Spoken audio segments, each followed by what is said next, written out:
নমস্কার বন্ধুরা, সবাই কেমন আছেন? আশা করি খুব ভালো আছেন। আপনাদের আশীর্বাদে আমিও খুব ভালো আছি। কাকুলির আরেকটি নতুন ব্লগে আপনাদের স্বাগত জানাই। সকালবেলায় এক কাপ চা না খেলে হয় বলুন? সকালবেলাটা চা না খেলে কিন্তু হবে না। আমার চাটা হলো আমার এনার্জি ড্রিঙ্ক বলতেই পারেন। এই এনার্জি ড্রিঙ্ক নিয়ে 11:30 অবধি পুরো দমে কাজ করব। দাদা গেছে বাজারে। দাদা উঠেছে আজকে একটু তাড়াতাড়ি, উঠেছে বাজারে গেছে। বাজার থেকে আসলেই তারপরে মাছ ধোয়াধুয়ি হবে। কি মাছ আনে দেখি। চা তো হয়ে গেছে। চায়ের কালার দেখলেই বোঝা যায় আজকের দিনটা কেমন হতে চলেছে। আমার মনে হচ্ছে আজকের দিনটা ভালোই হবে। আজকে চতুর্থী আর কাল পঞ্চমী, তো সকলকে জানাই আগাম পঞ্চমীর শুভেচ্ছা। দাদা বাজার থেকে নিয়ে চলে এসেছেন কি মাছ? আজকে মাছ পেয়েছে ইলিশ মাছ, ছোট ছোট ইলিশ মাছ। আর এদিকে এনেছে মাংস, চিংড়ি মাছ, আর আগের 2-3টে ছিল কাতলা মাছ রেখে দিয়েছিলাম, ওটাকে আজকে বের করেছি। আর ইলিশ মাছ ধুয়েছি, মাছ মাংস সব ধুয়ে ফ্রিজে তুলে দিয়েছি।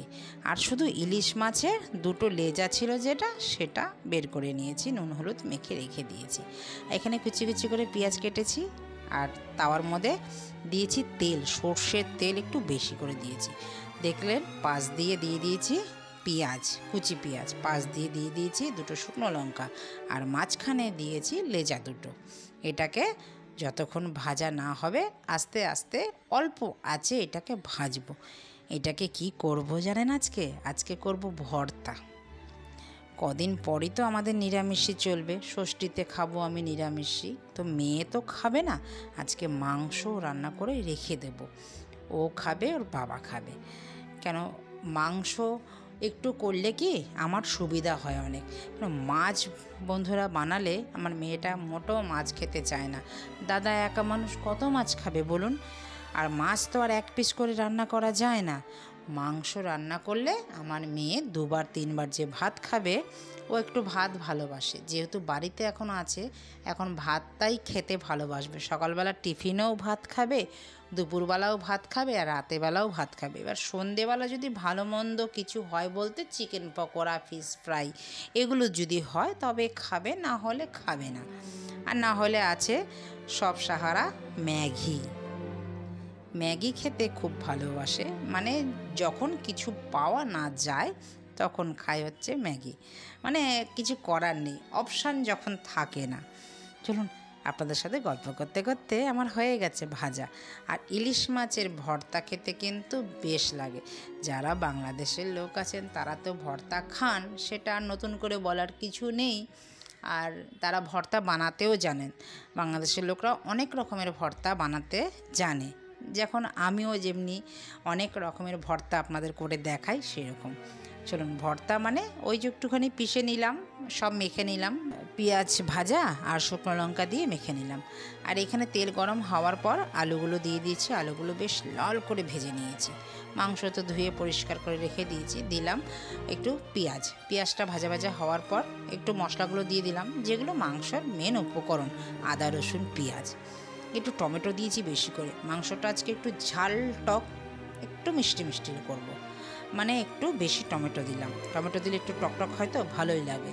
মশলাটা ভালো করে কষে নিলাম, আদা জিরে রসুন দিয়েছি, তারপরে দিলাম একটু ধনিয়া গুঁড়ো, দিয়ে মাংসগুলো দিয়ে দিলাম। মাংসগুলো আগে আর ভাজলাম না, এইবার ভালো করে কষাতে থাকবো যতক্ষণ মাংসর ভেতরে একদম মশলা ঢুকে, একদম মাংস ঢুকে, যেন মাংস যেন স্বাদে আঙুল চাটে। যখন ঠ্যাং মানে চিবাবে আমার মেয়ে ঠ্যাংটা, তখন যেন আঙুলটাও সমেত খেয়ে নেয়। এইভাবে কষাতে হবে। তো কষিয়ে একটু ঢেকেও কষাতে হবে। আর এখানে পাশে কিন্তু আমি জল গরম বসিয়ে দিয়েছি। মাংসতে দেব গরম জল, একটু জল দেবো আর একটু কষাবো। এই একটু জল দিয়ে আর একটু কষালে পরে একদম কিন্তু মুরগির মাংস খাসির মাংসের মতন খেতে লাগে। দেখবেন আপনারা একবার রান্না করে, খুব ভালো লাগে। প্রায় আধ ঘন্টা কষানোর পর দিলাম একটু গরম মশলা দিয়ে একটু ঝোল ঝাল দেখে নুন টুন দেখে দিয়ে দেব জল দেওয়ার পরে তারপরে ফুটে গেলেই নামিয়ে নেব, হয়ে যাবে আমার মাংস। তো বন্ধুরা, ভিডিওটা আপনাদের কেমন লাগলো? যদি কোথাও ভালো লেগে থাকে লাইক কমেন্ট শেয়ার করে পাশে থাকবেন। আর পুজো ভালোভাবে কাটান, এনজয় করুন, বৃষ্টি পড়ুক আর না পড়ুক। বছরে একটিবার উমা আসে আমাদের কাছে, সেটাকে মিস করা যায়? আর কলকাতার সাউথ বলুন নর্থ বলুন, এখন তো কম্পিটিশনের যুগ, কে কার থেকে প্যান্ডেল ভালো করবে। আর প্যান্ডেল বন্ধুরা দেখলে সত্যি চোখ ধাঁধানো প্যান্ডেলের মতনই কিন্তু প্যান্ডেল হয়, মানে না দেখলে কিন্তু চোখ সার্থক হবে না, দেখতেই হবে পুজোর প্যান্ডেল, মন প্রাণ দুটোই জুড়িয়ে যাবে। তো নমস্কার, টাটা।